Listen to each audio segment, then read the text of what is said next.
Welcome to the Daily Drop on Pro Ball Daily. I'm Mike, ready to dive headfirst into the wildest, most jaw-dropping sports action from around the globe.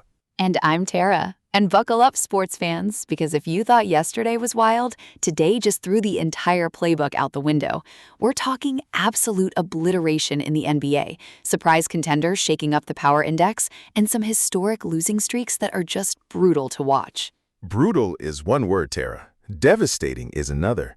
But before we get to the heartbreak, let's talk about that utter domination.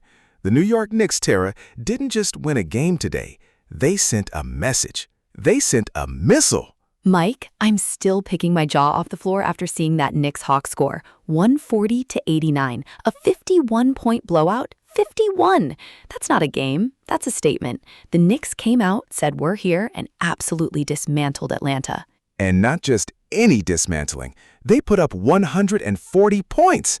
That's an offensive explosion paired with the defensive masterclass, holding the Hawks under 90. What does that tell you about New York's mindset right now?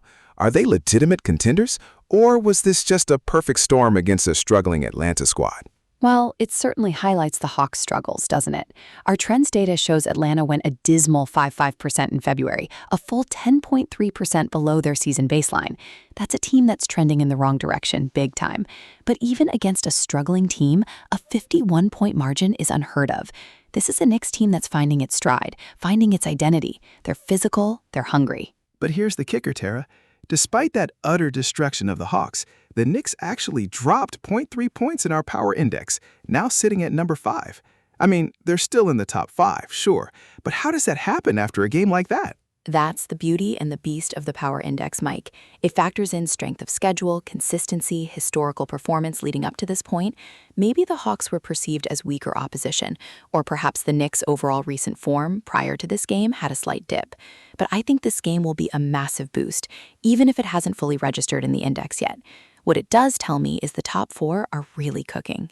And look at that top 4. The Oklahoma City Thunder are still leading the pack at 77.2 points. Not a surprise there. They've been incredibly consistent all season.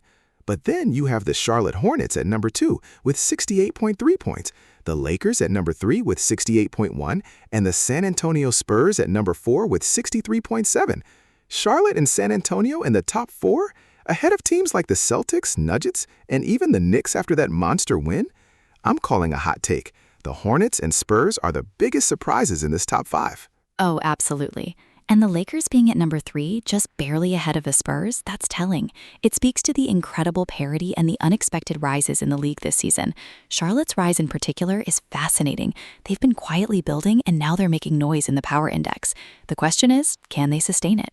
Well, speaking of not sustaining it, how about the Boston Celtics?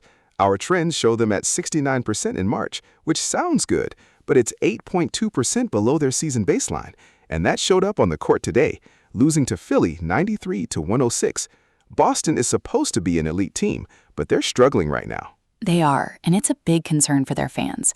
That March slump suggests more than just an off night. It suggests a systemic issue they need to address before playoff time. Meanwhile, Minnesota got a big win over Denver, 110-98. That's another contender stepping up against a fellow contender, showing their teeth. And let's not forget the Brooklyn Nets, who are really struggling, down 11.1% from their baseline in February. It's a tale of two halves in the NBA right now. Some teams ascending, others spiraling. Absolutely. Now, let's switch gears to the beautiful game, because the Premier League is giving us some utterly heartbreaking stories. Oh, tell me about it, Mike. If you're a Burnley or Tottenham Hotspur fan right now, you might want to switch off the radio. Burnley is on a brutal 7-game losing streak. 7! And Tottenham isn't far behind with a 6-game losing streak. This isn't just a rough patch. These are full-blown crises for both clubs. For Burnley, it's relegation fodder. For Tottenham, who had aspirations higher up the table, it's an absolute disaster. Heads must be rolling. You can almost hear the managerial hot seat sizzling from here. These streaks put immense pressure on everyone involved. But on the flip side, we have our power index leaders. Manchester City is predictably at number 1, but then Brighton and Hove Albion are at number 2 with 83.8 points, just shy of City. And Nottingham Forest is at number 3 with 75 points. Arsenal at number 4, Liverpool at number 5. Hold on, Tara. Brighton at number 2 and Nottingham Forest at number 3? Are we looking at the same Premier League? Brighton has been good, but top 2 good? And Forest, while they've had some strong performances, ahead of Arsenal and Liverpool in the Power Index, that's a spicy meatball right there. It is spicy, Mike. It indicates that our power index isn't just about historical reputation. It's capturing current form, momentum, and strength of recent performances more acutely. Brighton has been incredibly consistent, playing an exciting brand of football. And Forest, under the radar, has clearly strung together some very impressive results to climb that high. It suggests they're massively overperforming expectations and building a formidable presence. I'm excited to see if they can maintain that level. It's not just a fluke if the numbers are putting them this high. All right, I'm intrigued. Maybe I need to pay more attention to the Seagulls and Forest.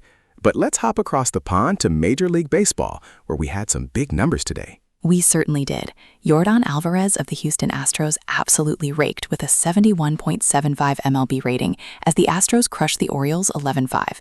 That's a statement win for Houston, flexing their offensive muscles. And Milwaukee wasn't shy about offensive either, smashing Arizona 13-1. That's another team making a big statement. But what about our power index, Tara? Yankees at number 1, Cubs number 2, Braves number 3, and then the Athletics at number 4.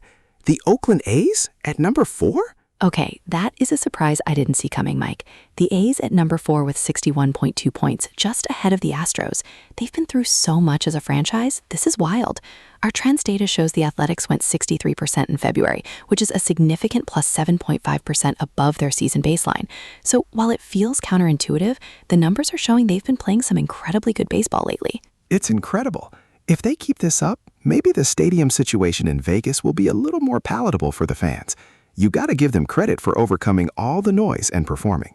On the other end of the spectrum, the Arizona Diamondbacks had a roller coaster in our trends data, down 10.3% in March, then up 7.2% in April.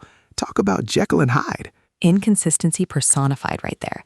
It makes you wonder what kind of clubhouse discussions are happening in Arizona, going from a huge slump to a significant surge so quickly. It's either a testament to their resilience or a sign of deeper, unresolved issues.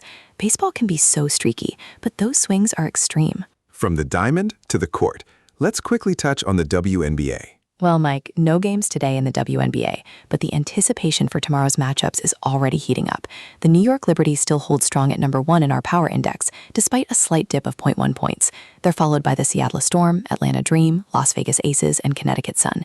It's a tight top 5, all within about 10 points of each other. Dallas did get a big 95-80 win over Indiana recently, showing their offensive firepower. Okay, so a quiet day, but the Liberty staying on top, that's no surprise. We'll be keeping a close eye on those tomorrow games. Let's move to MLS, where we have some incredible streaks happening, both good and bad. That's the perfect way to put it. The San Jose Earthquakes are absolutely dominating on a 6-game winning streak. They're playing with relentless energy, just tearing through the competition. That's a team you want to watch right now. 6 games? That kind of momentum can carry you deep into the playoffs. Meanwhile, on the flip side, we have Atlanta United on a 5-game losing streak, FC Cincinnati on a 4-game losing streak, and DC United also on a 5-game losing streak. These are tough stretches. Brutal, absolutely brutal, especially for Atlanta and DC. 5 games is a long time to go without a win in a league where every point matters. It's going to be a real test of character for those teams and their coaching staff. But looking at our power index, the New England Revolution are commanding at number 1, followed by Real Salt Lake at number 2, LAFC at number 3, Charlotte FC at number 4, and Houston Dynamo FC at number 5. The Revs are looking like the team to beat. They certainly are, and Real Salt Lake at number 2 shows their strength. Good for them to be right up there challenging the traditional powerhouses. And speaking of powerhouses, over in La Liga, Barcelona, Mike. Barcelona. They are on an 8-game winning streak, their longest in a single season since 2018. They are absolutely flying right now, and it shows in our power index where they're clear at number 1 with 80.9 points. They're clearly back, Tara. This kind of form indicates they've found their rhythm, their identity. They're playing with confidence, and it's showing in every match. But then there's a huge drop-off. Alaves is number 2 with 60.7 points, Getafe number 3 with 59.6. That's a massive gap. It is. It really emphasizes Barcelona's dominance in the league right now. They're in a class of their own. And much like the MLS, La Liga has seen some big clubs struggle. Atletico Madrid is on a 4-game losing streak, Real Betis on a 6-game losing streak, and Sevilla on a 5-game losing streak. These are big names experiencing some serious turmoil. That's rough for those storied clubs, especially Atletico, who you'd expect to be contending at the top. The top of La Liga is clearly defined by Barcelona, and then there's everyone else fighting for second best, or just to stop the bleeding. Now, let's get on the ice, because we have some truly bizarre trend data from the NHL. Oh, the Boston Bruins, Mike. What happened? Our data shows they hit a staggering 91% power play in January, crushing their season baseline by 32.8%. That's an absolutely elite, historic number. But then it just cratered. Absolutely plummeted. In March, they were down to 54%, a full 10.4% below their baseline. And in April, a shocking 33% power play, nearly 25% below their baseline. What in the world explains that kind of extreme swing from one of the league's top teams? Did the opposition figure them out? Did they lose key players? Did the puck just stop bouncing their way? That's a question for ages, Mike. You don't just lose that kind of offensive efficiency by accident. It could be fatigue, injuries to key power play specialists, or perhaps teams adjusted their penalty kill strategies specifically for Boston. Whatever it is, it's a monumental drop-off and a huge concern as they head into the latter part of the season.